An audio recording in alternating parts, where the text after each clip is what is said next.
Welcome to episode number 58 of the BEBC BS. Wow, that just did not have the ring to Podcast. it. Man. Hey, guys. Look at all these empty chairs. It's quite an emotional day, Mark.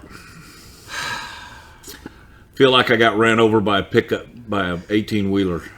We don't have many days like this. In fact, at most we have one a year. Yeah. At most. We're a blessed nation. Yeah, no, at the end of the day, that's where we're going to get to, but we are in mourning this morning. It's 9 o'clock in the morning, and we're in mourning because it was just one of those nights last night, guys. Felt like I spent 2 days at the Texas Relays. Because I was watching a track meet.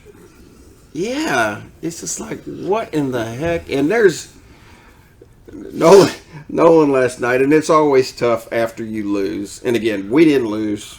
The team lost, but we're vested. I mean, we all admit it. And it is. I told Sherry during the game last night, I'm like, all Allen sports are my hobby, but football is my passion. Mm-hmm.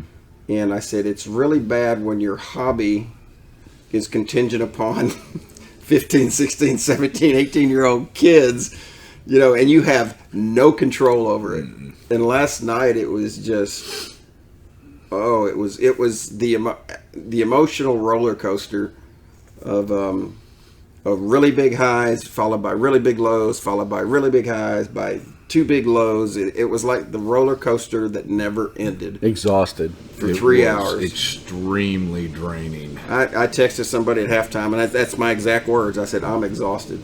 Yeah. And it was one of those exhausting games that came down to, I say one play. You could probably go back and pick out a bunch of plays during the game, but a 2-point conversion and a gutsy call by Coach Webb over at Rockwall, and they converted, and Allen wasn't able to get into field goal position, and that's your ball game. Yep. But there is a lot of stuff to talk about as it relates to this game, because I looked at this game really hard because I missed last year's Rockwall game. I saw it. I watched it on a lot streaming of services. Back and forth. And my recollection of that game was a stop here or there by either team made the difference. And I don't remember the turnover ratio last year, but I looked at this game as who's going to get a stop and who's going to win the turnover battle, if any even happened. And I told Sherry, and I talked about it quite a bit. She was all into this game for some reason. We talked quite a bit football this week, and that's what I said. That's to me, that's what'll make a difference. And the question for me was Rockwall defense, and y'all can say what you want about their offense, and I think their defense will be their downfall because they're going to run into somebody that's going to figure out a way Stop that receiver. Not shutting down, but to limit controlling. Yeah. Containing. And somebody will have the athletes to run with him, and Duncanville. or they may double him the whole game, which we'll talk about. When Allen did that, rolled the safety, it was a little more effective than when they didn't.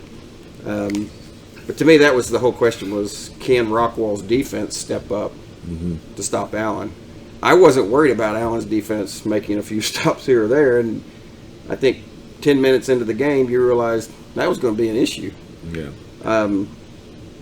AT&T Stadium, we'll start that. We went to the early game, and Lord have mercy, that isn't your father's DeSoto down there anymore. That was undisciplined.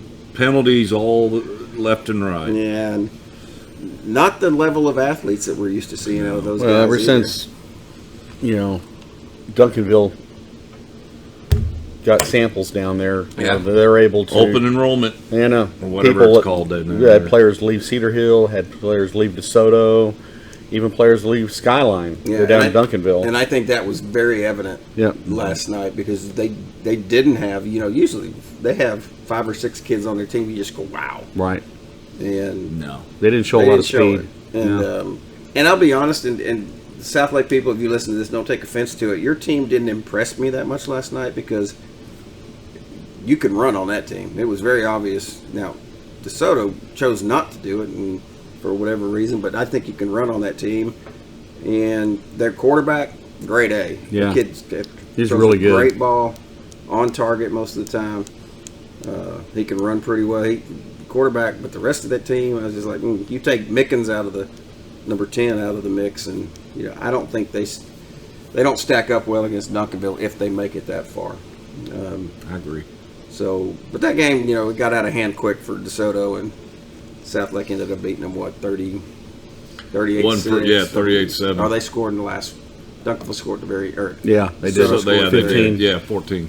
15. It got ugly. Well, that's right. They got the 2. So it rolls around to Allen and Rockwall. Rockwall wins the toss, and we're not going to go play-by-play in this because that game took forever to get through.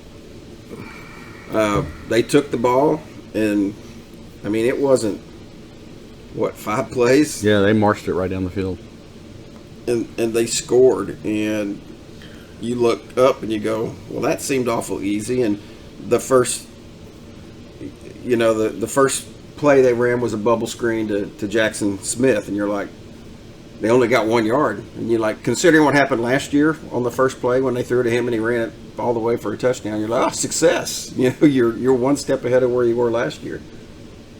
But then they just kept throwing, and they threw, Jackson Smith beat the corner, and it was 48 yards, and you're down in, not field goal range. You're in the red zone, and the next thing you know, he's throwing, one-on-one down to Smith in the end zone, and that kid can catch just about anything. And I will give that kid props. That kid's a stud. We've seen a lot of receivers over the year.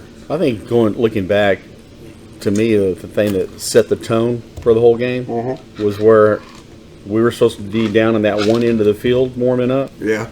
And Rockwall walked out there with their chest bowed and said, no, we're going to take this in. And we ended up caving and moving down to the other end. Yeah, and I don't know how that's determined or whatever, but yeah, we did move. And South Lake warmed up on that end, and we were on their side. Yeah, true. So I think they just bowed their chest and said, y'all get out of here. We're taking the spot. And that's kind of the chippy attitude they had the whole game. Yeah. And the game was chippy. There was. It got to that point. It was. So Rockwall scores at 7-0, and you're like, okay, they kick off, and they do that funky. We're going to do onside kick. We're not going to do. And why do people do that? I don't know. Allen gets the ball on the 15-yard line, and the first pass. Jeez. Well, if they hadn't got that 2-point conversion, they would have been doing that onside kick. Yeah. The first play is passing the flat to Jordan Johnson. Jordan turns the corner. He's gone. The only play in that first drive. Yeah, and so you look at that, and within the first 2 minutes of the game, it's 7-7. Yep. And you're like, okay, we answered them. So good for us. We answered. So they get the ball, they get one completion, and then they throw a pick, which the kid hadn't thrown many picks all year. 2 things. I think I heard he'd been only sacked 6 times coming into the game, which you think about that. Wow. That's crazy for the He whole gets year. rid of the ball really quick. They do. Their receivers are offense- always open. They're always open. Their whole offensive scheme is not for him to sit in that pocket very long at all. Yep.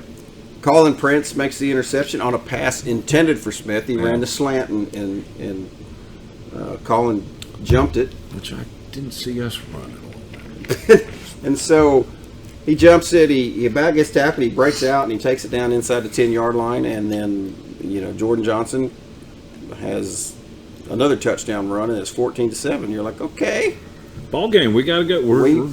We're here, Rockwall. Don't you're not playing a patsy today. You got somebody that's going to stand up to you. And then it was just track meet, like you say, Nolan. After that, they get the ball, off they go, and then Smith makes a one-handed grab in the end zone that was just obscene. San Angelo, remember San Angelo, that catch? Oh my gosh! Yeah, it was. But he had it in his hand and never ever brought it to his bottom. Brought it in. I mean, he just when he gripped it. Yeah, it was crazy. Wow. And you just So that's 2 touchdowns for that kid. You're still in the first quarter. It's 14-14. Allen gets the ball, has to punt. Rockwall gets the ball, and this is when you started noticing things that weren't happening that you thought might happen, and part of it was their offense. There wasn't any pressure on the quarterback. And I don't care who you are, if you're talented at all as a quarterback and you're not getting any pressure, your guys are going to get open. And if you can throw the ball at all, you're going to be successful. And kudos to their offensive line, because all night long, there was a few exceptions when things broke down, but for the most part, their big hogs up front did a really good job of keeping their quarterback clean. And opening holes. That ended up doing that too, because their passing game certainly opened up their running game. Yep. And they had a big, that running back was a bruiser, huge. man. Yeah, he was a big boy. He was. So, again, they throw another touchdown pass to Smith, and it's 21-14. Allen gets the ball and ends up punting again. And then, I don't know what happened here, but you look up and Rockwall gets the ball back, and they go back to pass, and he's standing by himself. Wide open. You're just like, why do you let that guy run free? But a blown coverage, somebody didn't do something right. And you look up, and it's 28-14, and you're like, dadgum, guys, come on. We've got to figure something out. And that's when you start looking at the defensive side of the ball and say, okay, some adjustments need to be made, because this guy's got 3 touchdown passes. And we've got no answer for him. And he was just starting. Yeah, he was. Allen gets the ball back, and Sharp hits Darion Sherfield, who was back from injury. He played well last night, ended up with over 180 yards receiving. Raylan hits him on a post, and he goes 67 yards for a touchdown. And, 28-21. You're like, okay, defense, what have you got? And that's the end of the first quarter, and it's 28-21. You're like, this is unusual. This goes back to the... When's the last time we scored? Not as unusual as the halftime score. Well, that's true, too. Yeah. You get back to the 2014 year when we graduated all those defensive superstars, and there were several games that year in the playoffs. The Trinity game, the Martin game, or was it? Yeah, it was Martin. Martin. 69-54, and Yep. And you start thinking, okay, it's going to be one of those. That was Dutch Fork year too, right? Yeah, and you just have to keep scoring. And it gets 28-21. They get the ball back, and they have to punt. You're like, wow, cool. We get the ball back. Jordan Johnson runs up the middle, gets about 10 yards, gets hit, and he fumbles. Mm-hmm. You're like, oh, turnover. And they make you pay. That ended up being a field goal. We held them to a field goal on that. So they got a 10-point lead, 31-21. And you're like, okay, guys, you only gave up 3. That's a win for this group. And the one thing we all talked about during the game was the offense. They need to score, but can you take a little time to do it? Because your defense is gassed at this point. Yep. Because Rockwall runs up-tempo. They do a lot of passing. You're doing a lot of chasing. And even the pass rushers, when you don't get to the quarterback, you get tired because you're working awful hard to get around those big guys, and you can't do anything. Allen gets the ball. They get down into the red zone. They have a penalty. It pushes them back out, and they settle for a field goal, make it 31-24. You look up, kickoff, Rockwall gets the ball back. It's a 68-yard touchdown pass to Jackson Smith, and you're just like, guys, what in the world? So now he has 4 touchdowns in the second quarter, and I had a talk with Tepper this week on Twitter about, his comment to me was, I'm interested to see what Allen does to slow down Smith. Nothing. And the answer to that point was they weren't doing anything. They were manning up on him, and he was beating everybody they put over there. Yep. And sometimes that just happens. I mean, my guy's better than your guy, and that's what was happening. There's nothing you're going to do about it. And we're not here to question the coaches, because at the end of the day, they're the coaches. They know what we're doing. We could see some things that maybe, why aren't you doing this? I mean, you've got a reason for doing what you're doing. Maybe it was because they thought pressure was going to come. Right. And the quarterback wasn't going to have the time. Again, we go back to... That's what I thought, before the game even started, that we'd be putting pressure on the guy. But he was quick to get rid of the ball. He was. And They did game slants. plan. They had a heck of a game plan against They us. did. They had a great. They just played well. They did. They did. Well, and that's what they had to do to win this game. If they didn't play well, they would have been the ones that were getting blown out. They had a little hurt from last year where we beat them, and that they had this game circled and they're ready to go. And that's the hard thing about being a state title contender every year. Mm-hmm. And we've talked about this before. Everybody you play Wants to beat you. will give you their best shot because you are Allen, and you've got a target on your back every single week. And they certainly had this. What's that say? Diggs said that's why Allen is good for Texas high school football. Yeah, it's because it was. Diggs pointed out after the game, he said, and kudos to Diggs and appreciate the love that he was given him. And he said that's how important Allen is to Texas high school football, because when when an opponent looks to Allen, and beating Allen is one of their defining moments in their program. It's you got to have props to it. So I mean. We've always said this. We've always had it. We know, the boys know, and the coaches know. We have a target on our back, and every opponent that we play is always going to put forth their best effort. Now, granted, we don't see it in district, jab. Yeah. But we definitely see it in the playoffs, and we definitely saw it last night. His quote was, and you know what this game means, what Allen means to Texas high school football when beating them in the second round is a program-defining win. Yeah. And we said this at breakfast this morning. Okay, great, but if you don't go out and win next week, right? You can't. Hopefully, your goal, Rockwall, is much further than what you just did. Mm-hmm. And you had to get through this step, and that was big. But if you don't do anything next week, it's. I'm not saying it's for nothing. You still won the game, but it's pointless. Yeah, I mean, there's more to it than just this game. So they get the ball. So they score 38-24, and you're still in the second quarter. And you're like, guys, we got to figure something out here. Sometimes that's ball game scores there. Yeah, it is. For a lot of teams, it would be. But and the game before that would have been that score there too. This says something about the resiliency of the Allen team. We get the ball on our 28. Raylan completes to Sherfield for 16. The next play, he hits Blaine Green down the center of the field, 56 yards, touchdown. Who was? I thought he wasn't going to do play-by-play. Yeah, I did, but I'm getting to a point because we're going to stop when it comes to halftime. Yeah, wasn't he?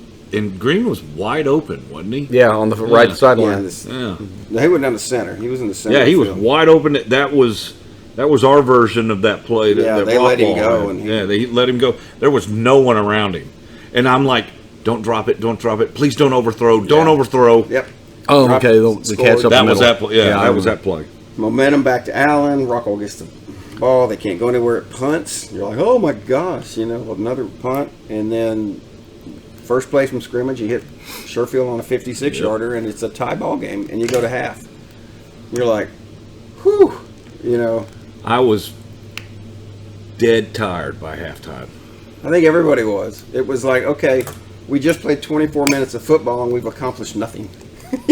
Yeah, but those brisket tacos were... Dude, those were brisket the bomb, nachos man. were off. They were worth it. Yeah, but for what I paid for those things, I should have had an 18-ounce ribeye. Oh my gosh! Well, for $12, $12 is pretty good. And AT&T, those are well worth. Yeah, but when the soda's almost that much as well too. Yeah, that's true as well. So you're thinking, okay, compared to where we were 5 minutes ago when we were down 14, you're tied at halftime. You're like, okay, I'm feeling pretty good. Allen gets the ball to start the second half. I'm exhausted. And everybody's, all right, here we go. You've got a chance to start making them chase you. And did nothing. Nothing. Came out. Threw up a brick. Threw up. Yeah. Rush for five, get a first down, and then 3 straight incomplete passes. Yep. And this is one of the things I looked at when I went back and looked at all Rockwall's games, that team can be run on. I mean, there were games. I mean, Mesquite just a couple weeks ago ran for 457 yards on them. You know, they gave up this is on rushing, this is total yards. They gave up over 700 yards to Highland Park. Yeah. They gave up a 600-yard game. They gave up a 500-yard game. They gave up two 400-yard games, and half of those totals were rushing yards. And I could not, for the life of me, figure out why we did not. Why we couldn't open the holes that we've opened all year long, the middle, when these guys weren't on the field very much. Yeah. You know, our defense were the ones that were gassed. You know, make a consistent effort to try to make. Well, like on that series, your first two plays were rushes. You got 10 yards and a first down. And when we did run, we would go east and west. Yeah. And it worked. Three straight passes. Yeah. And you're like, oh, no. And they were all incomplete. And so you're like, oh, we got to get the ball back to them. Short in the dirt. They get it. They score 45-38. We go 3 and out. They get it. They score. It's 52-38. And I looked at James at that point, and I said, we need something good to happen right away. And so they run the it's really a handoff, but it's the, you know, Jordan comes in motion, pass, toss it to him underhand, and he goes 75 yards, and you're like 52-45. We got is that a pass or is that a run? It's a pass. They consider that a pass. It is. Yeah, because he threw it It's up. like a shuffle pass. But I tell you what, I'm excited for next year with Jordan Johnson as feature back. I think he'll be that. That kid, he's got wheels. Because he looks pretty when he runs. Doesn't he, though? Oh, man. My gosh, Yeah, he just stroking right down the sideline and just pulling away. And nobody's catching No. him. Nobody's catching. The ensuing kickoff, Allen gets a break because it bounces like the 2-yard line. And it starts, the guy goes to get it, and it starts trailing away from him. And he slips. And he slips. And number 14, and I didn't pull up his number for him. Yeah, I You did. pulled it up last night. I did. I can't remember. Drops on it Oh. at the 7-yard line. And I'm sitting here going, are you kidding me? And sometimes you need plays like that in a game like this to make a difference. I really thought that was the defining moment that would put us over the top right there. Keziah Ward. Yeah. Keziah Ward. He's a junior. Junior, he'll be back. Next play, Raylan takes it in on a very sweet run because he had to come all the way around the right side and then hit the Jets around the corner. Oh, he did hit the Jets too. He was like going, you do know I'm a state I thought they ranked sprinter. They had the angle on him, and he just blew that up. Yep, and scores, and all of a sudden, in a matter of, it was like 30 seconds, Tied up. we're tied. You're down 14, 30 seconds later, it's a tie ball game, and you're like, what is going on? Where's my Advil? Oh, my God. And you have to admit, and everybody that I talked to after the game, and probably will see that was one of the most entertaining games. Oh. Both sides, granted you lost, and that sucks.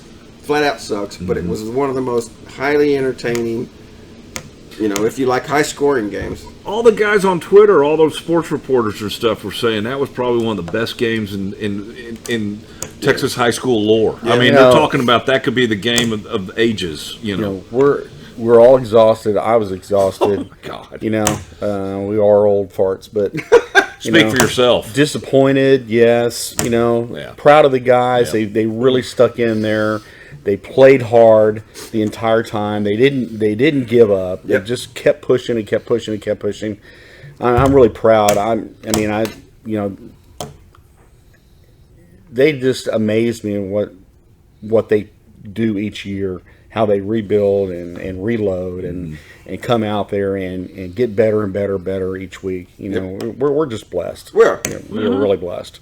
And so we're sitting at 52-52, and we're like, okay, you know, we were 14 down, we're tied. What can the defense do?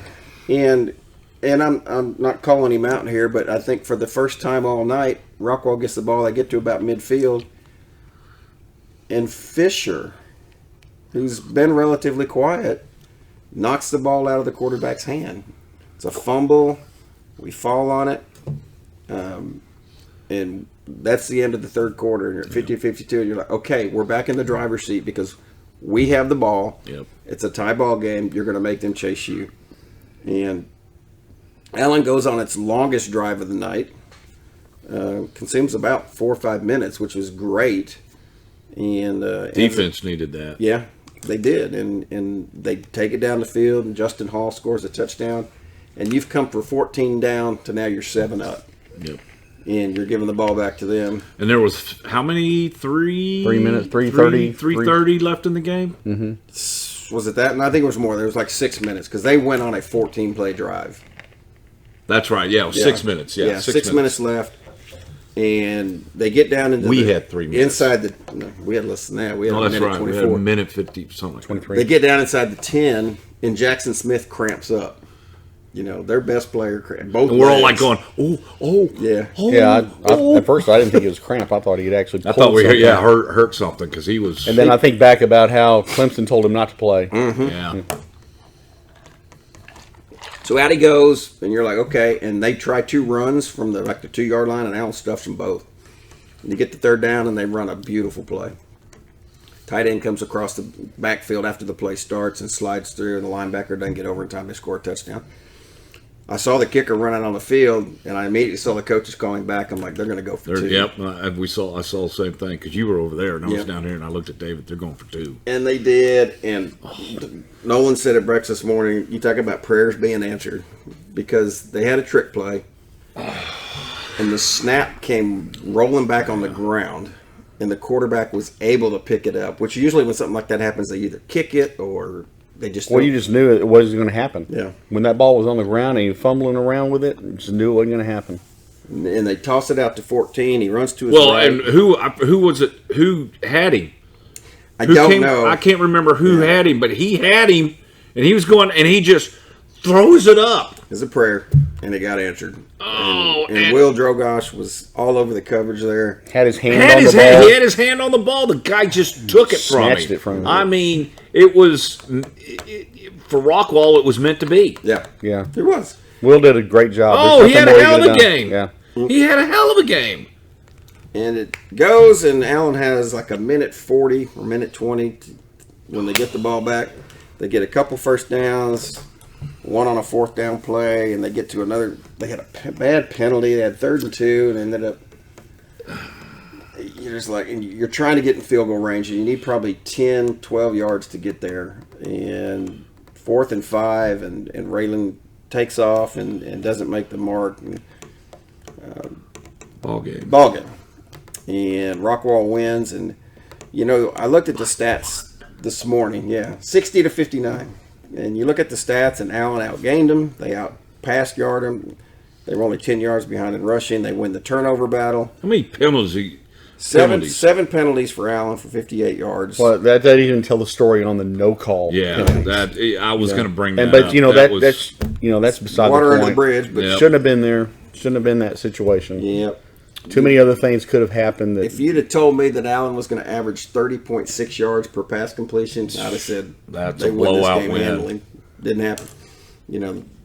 The guys had a great game, and they were down one of the Green brothers with an injury, and it was hard. It was a hard loss. Jackson Smith ends up with 15 catches for 252 yards. 6 touchdowns. Yeah, 5 touchdowns receiving and 1 rushing. And he played defense. Yeah. And so Allen loses in the 2nd round for the first time in 7 years. They haven't gone to the state semifinal or state championship. And you're just like, well, that was unusual. I'm going to miss our spot on the Brazos. Yeah, we don't get to go to Waco and go down where the gazebo is down on the river. The lover's nest. The love shack. That'll be another podcast. We didn't get to do that. So the season ends, and we calculated at breakfast this morning. This senior class went 41-2. And so to you guys, thank you for all you did to make this program what it is. It continues to be, and we said, hey, if I was on a team that went 41-2 in 3 years of my high school career, I'd be pretty proud of that. And, wouldn't complain too much. Yeah, we are proud. Yeah, we are. We love these guys, and to Fisher. I mean, that kid, he became one of our favorites last year. Prophet. And he's moving on to Illinois State, and he took time after the game last night. Blow his kisses. He did. He blew his kisses, and he took time to talk to people and say hi to people in the stands, and he did. He stopped and he blew us a kiss, and thank you, Fish, for accepting our nonsense with you, and we wish you and all the other seniors the best as you move on from, because life isn't over, and I got in my car this morning to pull out of the driveway and the sun was out, and I'm like, it's not now because it got cloudy, but I was like, it is another day, and yeah, we don't get to do any more football with Allen this year, but the sun will rise and life goes on. So. It's been a real pleasure all year, as is in every year, to be out there tailgating and have the guys walk through our tent and stop and thank us for what we do, get a drink, chat with them for a minute. Yep. And we have a little bit of fun. Yeah, it's a lot of fun, and it's really nice to have them stop by and do that. And we'll continue doing that each and every year. We're here. We ain't going nowhere. Yeah. So and we'll be around.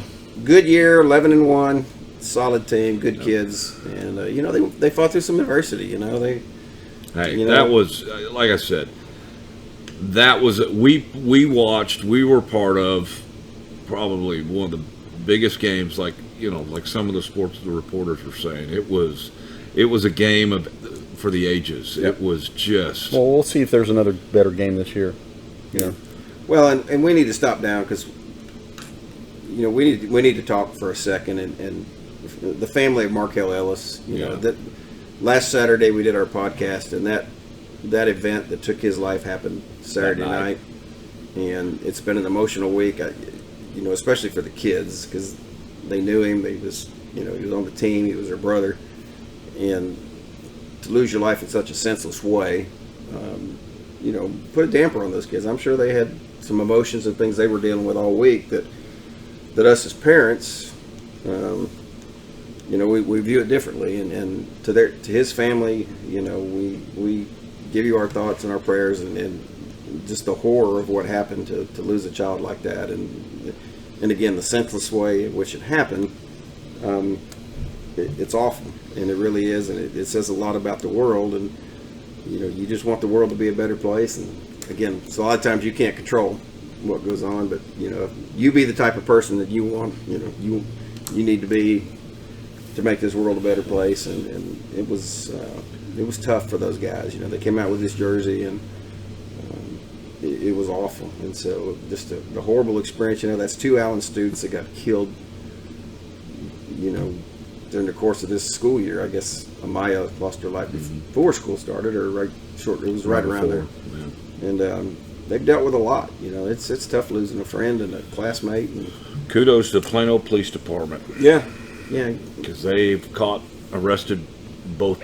Yeah, both of them. Both of them that were involved in that. Which is good. It's good to see because you look back on Maya's case, they still haven't arrested anybody in that, and that's awful. That they can't solve that because there were people there and they know what went on, and they're not able to do it. But they did it quickly here, and I'm glad for Markel and his family that they're going to bring people to justice for that because it was awful. So to fight through all that and still put on a great effort yesterday, we applaud you and Coach Gamble and the coaches for dealing with that and trying to get ready for a football game and to keep the kids focused. Kudos to y'all too because it affected everybody in that program, and we're proud of you and glad you fought through it the best you could. That wraps the football year for the Allen Eagles and for us talking about football a whole lot. But as the Plano West announcer said a couple weeks ago, basketball season is here, and we had Coach O on last week, and the men's team was down in Pasadena, or still is down in Pasadena this week, and they had pool play on Friday. No, that was the Thursday. And they won their pool. They won 2 games. And then yesterday they had a game at noon. They beat Fort Bend Ridge Point 75-51 to get to the semifinals of the gold division of the tournament down there. And they ran into Summer Creek, which I don't even know where that's at. It's a 6A school. You think where the heck is Summer Creek?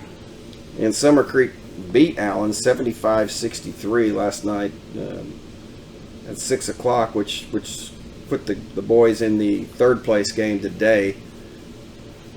At 1:30. They'll play Houston. Humble ISD. Humble, huh? Summer Creek. Houston. So they play at 1:30 today for a chance at third place. They've always done well at that tournament. They've won it at least one time, if not a couple times. And very good talent down there. Tascasita plays Summer Creek for the championship game, and so Allen plays Sam Houston. And then locally, the women's team has their annual Hoop Fest there at the high school, and they're performing well. They're actually in the semifinals today.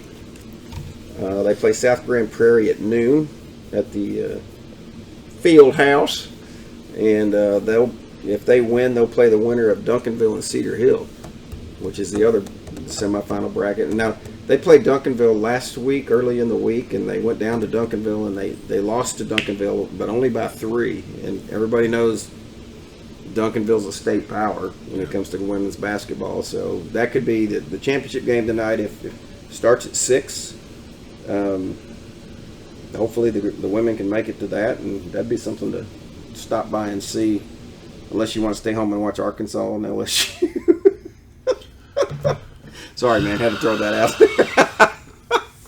Where's that game at? Is it in Baton Rouge? Yes. Oh, goodness. Anyhow, women's basketball 6 o'clock tonight. But I'll be watching it. Probably with a beer or a few of them in my hands. Yeah, you might need a few to. This holds 32 ounces, by the way. Wow. So that's funny. So that game will be at 6 tonight. Sitting there with that keg next to your chair. Yeah, just pump it in. No, I'm just going to mainline it if we're watching this game. You may need it. Speaking of men's basketball, because that'll be the next high-profile sport that we jump into, and we went to the game. Is it No, I'm kidding. I'm kidding. Wow. We went to the game the other night against West Mesquite, and both the JV and the varsity both scored 99 points. Dude, those were 2 fun games. They were. Yeah. I saw. What's the JV coach's name? Corey. He helps out with PALS, and so I had to take Kendall something up at Green Elementary, and PALS was over there, and I saw him. He was walking the halls. I said, "Hey, coach." He goes, "Hey," he recognized. I introduced myself. Said, "Man, you've got a fun little team there with the JV." And he's like, "Thank you." I said, "Man, they were fun to watch." He goes, "Yeah, we saw you. You're part of the Bald Eagle." I said, "Yeah, we enjoyed that. I mean, we're going to make it a point to come out early and see y'all's games because they're fun to watch, and they are. They got some talent. You're starting to see a program here at Allen that we haven't had in." It's taking off. Yeah, it's really taken off, and what's coming up is, I mean, here we go again. We're not rebuilding, we're reloading, just like we were doing in football. Yeah, and that's the one thing I noticed at the JV level, especially. Again, it's been one game, but the talent that's on JV this year, you're like, some of those kids could play varsity if varsity wasn't so loaded. Maybe we as Balding Eagles can help get some size into this town. It's amazing what state championships do for you. Yeah, exactly. They do, but the JV got some really good talent. Played very well against West Mesquite, and then the varsity. And again, one of the things I love about the varsity, the athleticism of those kids is incredible.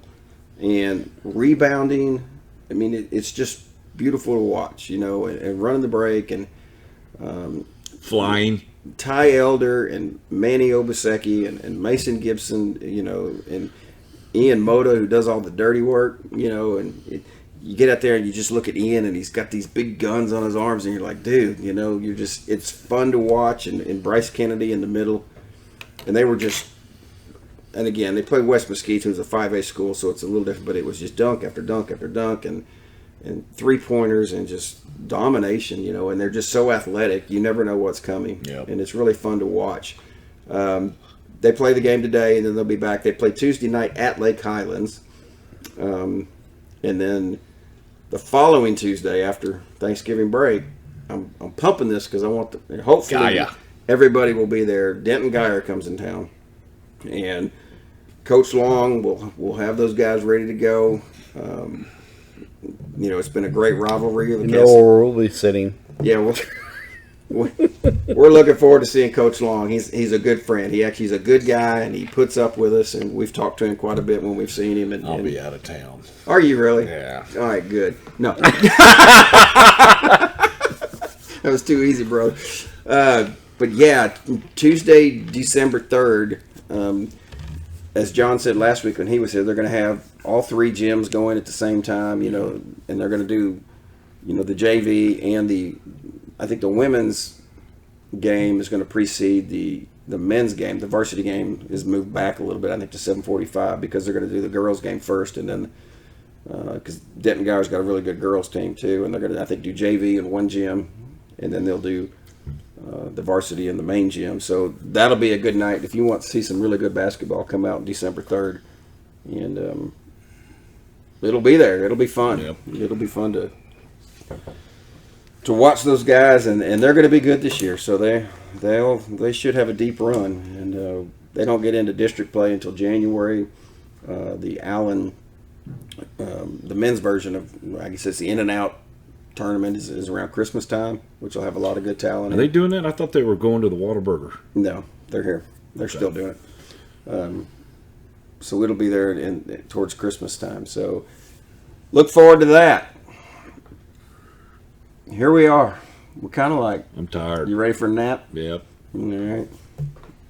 Well, to the fellas who aren't here, Alan, safe travels home. Thad and James. James, hope all your plumbing issues get worked out. That just sounded really And bad. we're not talking about house issues. We get that taken care of today. For all you guys listening, we will still be doing podcasts, although maybe not as frequently. But we will still be doing them, so check, subscribe. Now, if some of y'all want to pony up a little money.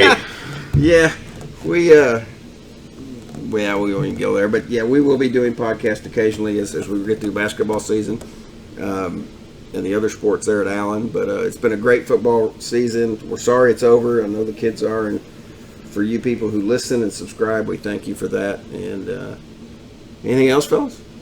We good? Nighty-night. Thanks for the memories. Yeah, thanks for as we close down the 2019 football season. We start looking forward to 2020 and the new crop of Eagles that'll be up and playing. And thanks, Coach Gamble. For all you Realignment. Yeah, realignment. You're right. We'll come through No, this it's year. true. So we'll see how that shakes See out. what district looks like next year. Yep. Yeah, and we get a Tascasita in the Is that in the Landry Classic. No, we that's get week Oh, two. we get Geyer. Geyer, and then a Tascasita. and then the Tascasita, and I guess your week 3 will yet to Coppell? be determined. Probably. We'll see. But Katie. look forward to that. So have a wonderful day, people. Go be kind.